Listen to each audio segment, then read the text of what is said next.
I'm here to tell you why there's a team in the SEC you're not thinking of that could be in the SEC championship that's going to make this playoff picture completely bonkers because everyone's going to have 2 losses. Who is that team and why it's important? Next, Locked On Bulldogs.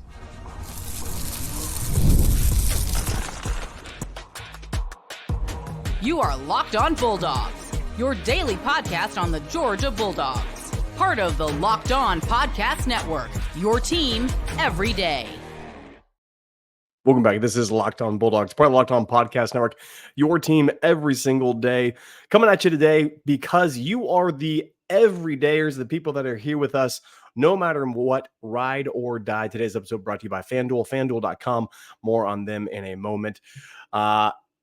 You're part of the everyday. You're here with us all the time. We love having you here. Thanks for being here. Thanks for making us your first listen.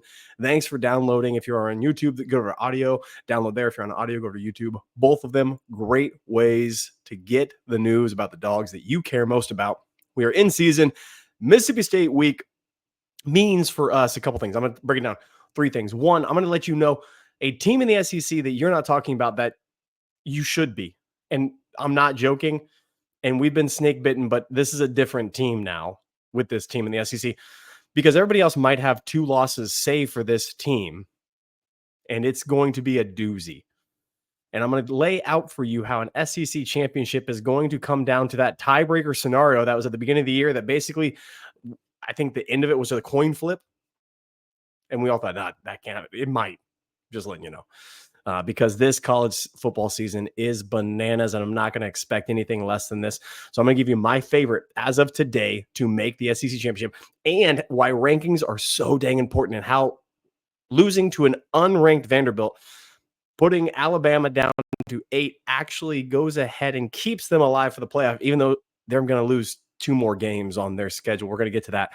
The second and third segment, that's going to spill over into segment 2. Third segment is going to have a little bit of what do we need to see out of Georgia. We talked much maligned Mike Bobo, offensive pariah for most of UGA fandom, that he's efficient.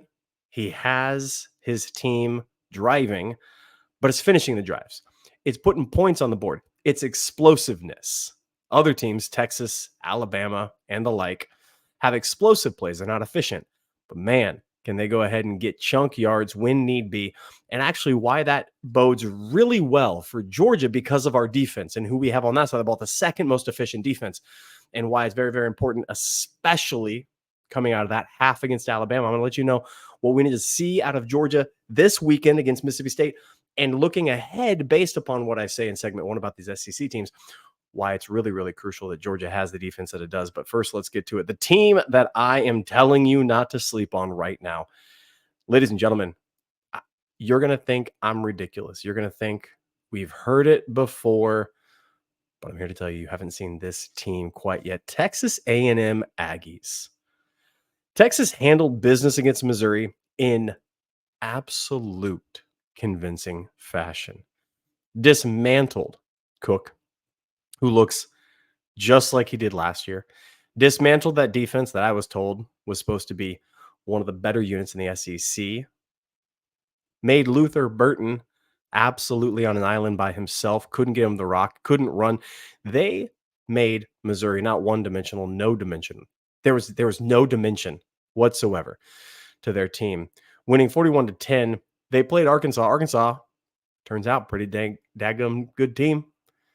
21-17, Bowling Green, doesn't matter. Florida almost keeping it close. I mean, 13 points against Florida is ridiculous. 33-20. Guys, I'm here to tell you, and again, you get the Notre Dame game. Okay. A&M's got 1 loss on the season. They're looking good. They're peaking at the right time. Wingman comes back, looks incredible. QB controversy, not so controversial. He's healthy. He's playing. I'm going to let you know the rest of their schedule. Okay? Bye week this week. Getting healthy, getting whole. They play Mississippi State, LSU at home, who plays no defense. A&M plays defense. Got one of the best defensive ends in all of college football. South Carolina What are you going to get with them? Who knows? They have to go to South Carolina, but look, color me stupid. I don't think that's going to be a test. New Mexico State, which, hey, if you're talking to another team in the SEC, Auburn, maybe New Mexico State's giving you something, but I don't think so. Auburn, speaking of which, they have to travel to Jordan-Hare. Okay. So on the road at South Carolina, on the road in Auburn, and then finishing the season against Texas at home. Watching what I watched on Sunday from Texas A&M, they take Texas at home right now. Texas comes into Aggies land. A&M taking that game right now based upon what I saw. Texas A&M might have one loss on the season to be open the season against Notre Dame, regardless of which they're going to be heading in. Texas should be highly ranked at that point at the end of the season. A&M's getting into the playoffs, y'all. Texas A&M is getting into the playoffs and might be in the SEC championship. Let me tell you who I don't think is going to be in the SEC championship. I'm going to let you go. Texas, highly ranked. Let's say Georgia cleans it up, goes into Austin, gives them a fight. Georgia might take 2 losses there. Okay, I think we're still a play for the SEC championship game because the Red River rivalry is not a guarantee. Oklahoma's looking better. I know everybody's going to say, oh, come on. But it's Texas. It's a rivalry game. That game gets weird every single year. So don't give me favorites in that game at all. Texas A&M to finish season and Georgia. 2 of those 3 games, I think Texas drops. Okay, so we have another 2-loss team. Ole Miss. Ole Miss already dropped 1 unexpectedly. They go play LSU at LSU this weekend. That's not a for sure thing because, again, LSU can't play defense to save their life, but they can put up points. And Ole Miss, their defense doesn't scare me. They also have to play Oklahoma. Okay. Ole Miss has played. I'm not scared about that game right now. There's 2 losses possibly on for Ole Miss Rebels. Okay. Georgia wants to make the playoff, wants to make this. They have to win those games as well. Alabama might have 3 losses by the time this is all said and done. An Alabama fan that's here, hey, how you doing? We appreciate you so very much. You think I'm crazy for saying such a thing. Well, let me just put it out there. LSU, you have to go down there. LSU, again, can put up points, and your defense has shown me in the last 6 quarters, it can't stop Vanderbilt. And Carson Beck having 4 turnovers, all these crazy plays at home. You have to go to LSU and play with a defense that doesn't want to play.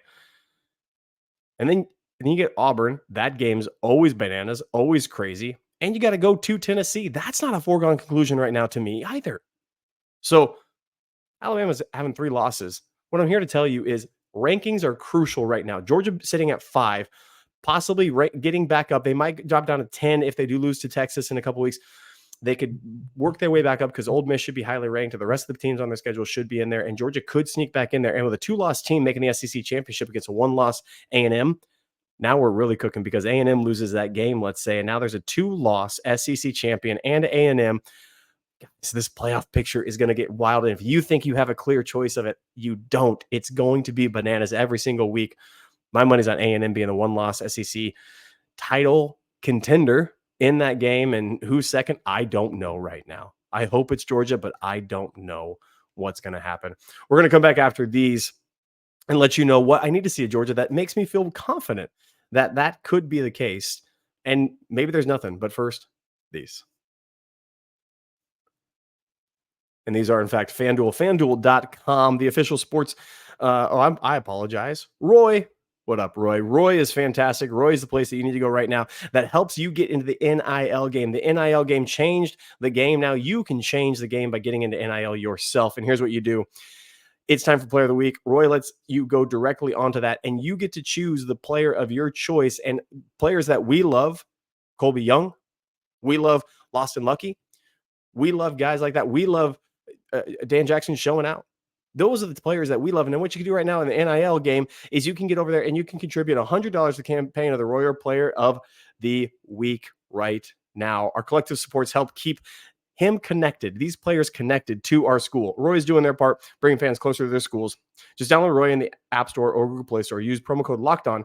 And when signing up, and you're entered, You're entered to win thousands of dollars just for entering it in. It's a piece of cake. You go on there, you let these players know, hey, I'm going to support you. And if they come back to the school next year, they get all of this. It's in a clearinghouse. It gets all of this at the end of the year, goes back to them when they re-enroll in Georgia. Go to joinroy.com for official rules. Download Roy and find it out. There's no subscription, no recurring fees. And for as little as $10, you can get into the NIL game. Roy, support the players, change the game. Texas A&M, I'm telling you right now, it's going to be crazy. It's going to be wild, but who knows? Maybe I'm wrong. Alabama's losing 3 games this year, not making the SEC championship and maybe not making the playoff because of what I saw against Vanderbilt. And yes, I know what I'm saying, Bama fan. I get that. Tennessee doesn't scare me any longer based upon what Arkansas did when you shut down that one-dimensional offense, that gimmicky stuff, and that defense is real. That's a true defense. Don't hear me say it's not.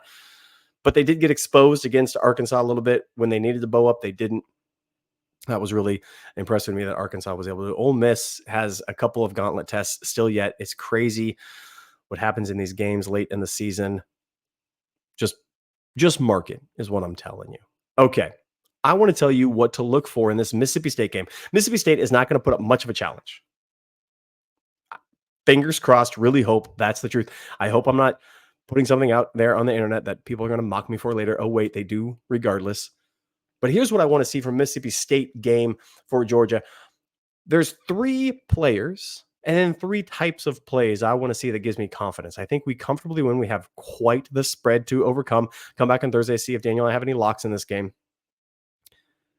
Person 1, I need to see a lot more of, because if this person continues getting the reps that I think they will get, our passing game changes, and that's Lawson Lucky. I've been on this for weeks now. Many of you have said the same thing. Many of you are seeing the same thing that I am seeing. He is different in the passing game.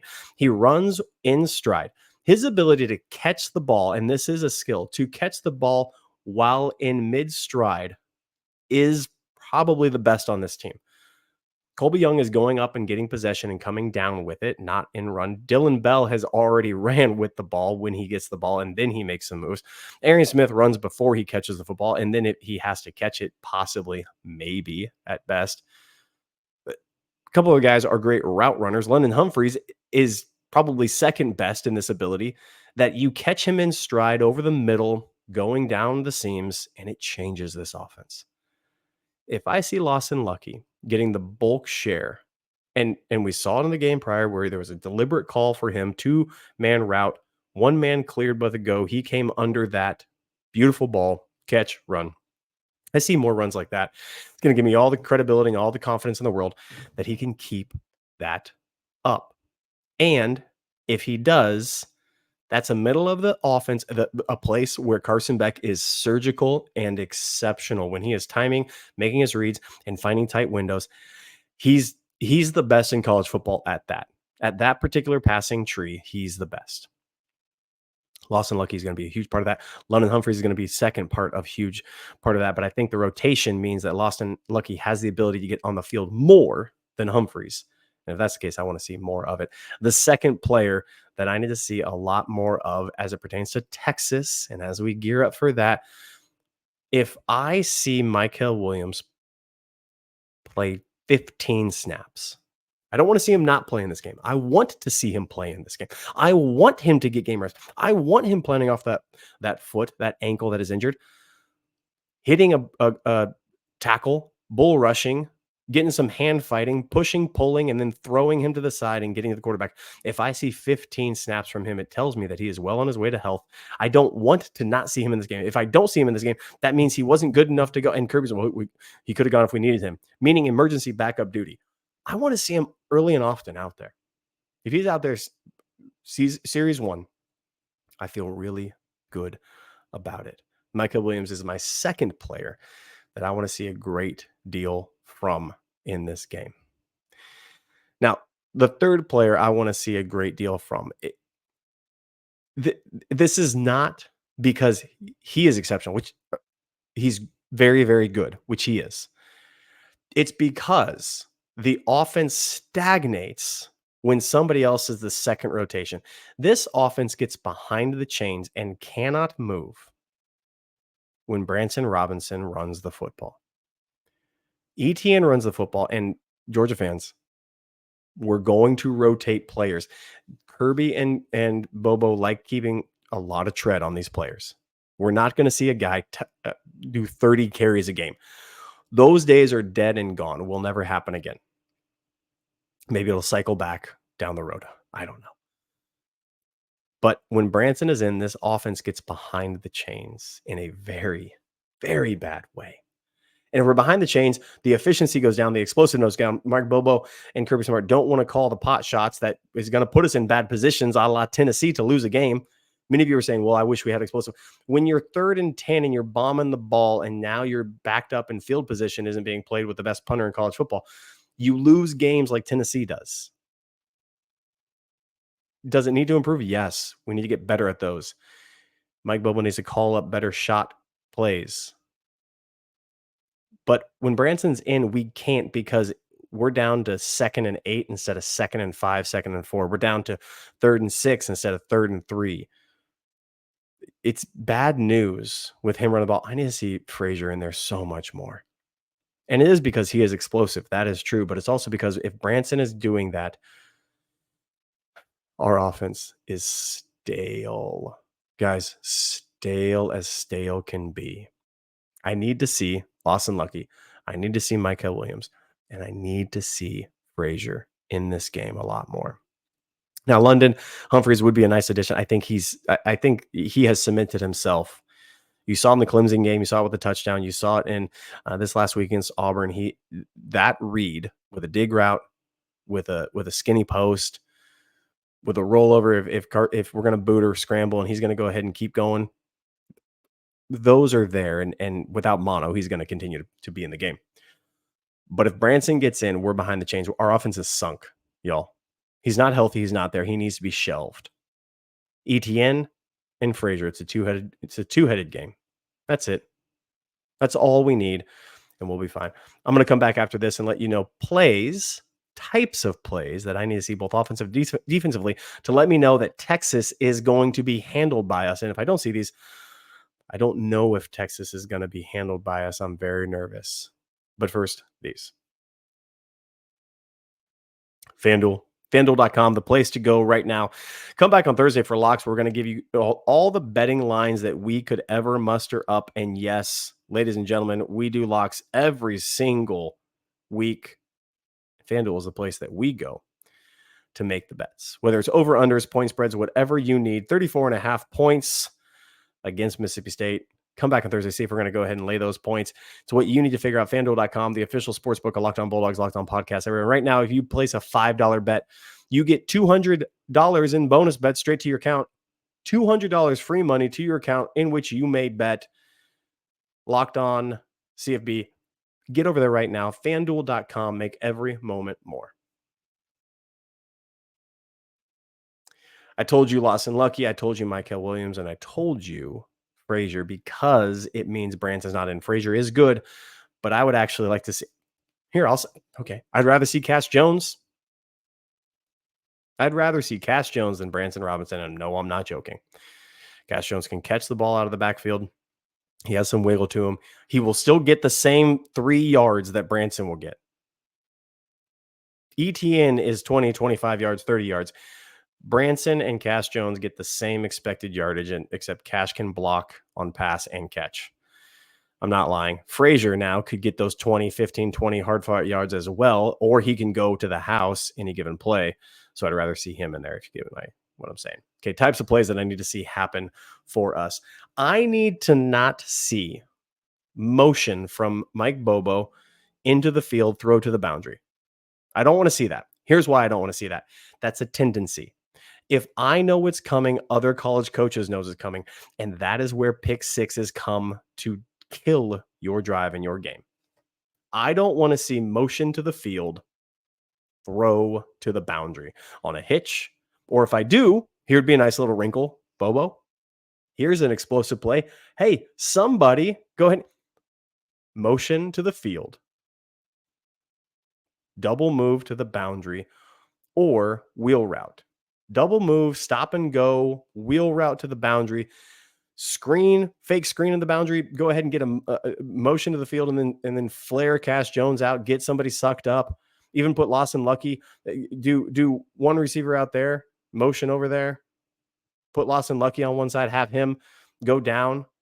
That'd be a nice little wheel route concept with him out there. That's something I could see, but I don't want to see the play that's going to get the tendencies that a cornerback is going to be able to read. When Carson Beck has been told, hit Dylan Bell for 7 yards to get the first down, and he goes to throw it because he's been told to do it, and a cornerback reads it, jumps on it, takes it to the house. I don't want to see that. So don't show me that. Show me the wrinkle, Bobo. That's play 1 or type 1 of play I don't want to do. Type play that I don't want to see on the defensive side of the ball.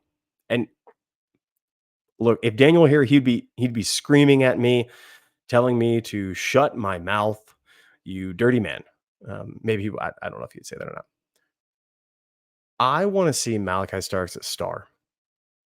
Now, Daniel, my co-host, if you're an everydayer, if you're a loyal third segment listener, you know this. You know that he would tell me Malachi Starks can't tackle. Speed is his game. Strength is not his game. Christopher Smith and Tyke Smith were not strong guys. They tackled well, but they lived off of speed. They filled alleys really, really well. And our star position right now, it seems to me Dan Jackson has cemented himself a starting position in this defense no matter what. KJ Bolden cannot get him out of the starting position. Aguero is suspect. Aguero is a liability. Aguero will lose us a game if he continues to play star for us. I can't see it. He's not there right now. And we have nobody else that we trust. Kyron Jones, I have no clue who else you want to add to that list. It's clear as day to me. Kirby doesn't have somebody that he thinks that's not on the field in the rotation right now can step in and do that. He is putting Aguero out there. I need to see plays in which we have the same safety rotation, essentially. KJ Bolden, Dan Jackson, and Malachi Starks are the 3 safeties that we rotate, get the most snap count. I need to see that type of play, but I need to see, instead of KJ playing a star safety, instead of Dan coming down, I want to see Malachi come down the box. I want to see Dan Jackson more up top, and I want to see KJ Bolden more in the middle. If I saw that, and yes, I know what I just said, the slowest of those 3 is Dan Jackson. I want him in the back. It's because he does assignment and takes good angles. He does that, except when he's coming down the alley on a run, and he guesses inside when they go outside or outside when they go inside. That's not a good angle, but that's him guessing because he has to guess for his lack of athleticism. He is athletic, but he has a deficiency in that he's not as good as others. I want to see Malachi Starks play star, because if that's the case, he's closer to line. He can chase down like we saw him in the blitz that really, really cemented the game against Auburn. He tracked Thorne down when Thorne is a great runner, knows how to do so. He tracked him down and made him have an errant throw that really cemented that win. I want to see that more. So play 1, don't motion, throw back to the boundary, Bobo. Play 2, give me the rotation of safeties in which Malachi is coming downhill more. Good things happen when he uses his speed to come downhill and chase guys down. It's a great, great, great thing. And play 3, the type of play, the type of option I want to see on offense is I want to see 2 tight end personnel with Oscar Delp on the field, not because he's going to catch the ball, because I want to see 2 tight end personnel in which there is an RPO to one side, not Carson Beck running it, but he's going to pull it and throw to the other side to Lawson Lucky, or with a stacked with an H-back type look to one side.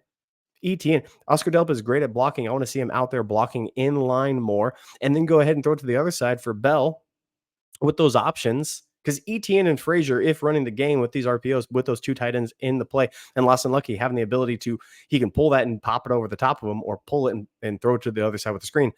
Those are plays I want to see happen. Those are 3 plays I want to see against Mississippi State. If that happens, I think we're looking good against Texas coming up. If we have those play rotation, I think those size us up very well against Texas. But again, who knows? Because it's bonkers college football season. This is the Locked On Bulldogs, part of Locked On Podcast, your team every single day. Daniel will be back next time. We'll see you guys every single day leading up to Mississippi State. We'll see you guys then.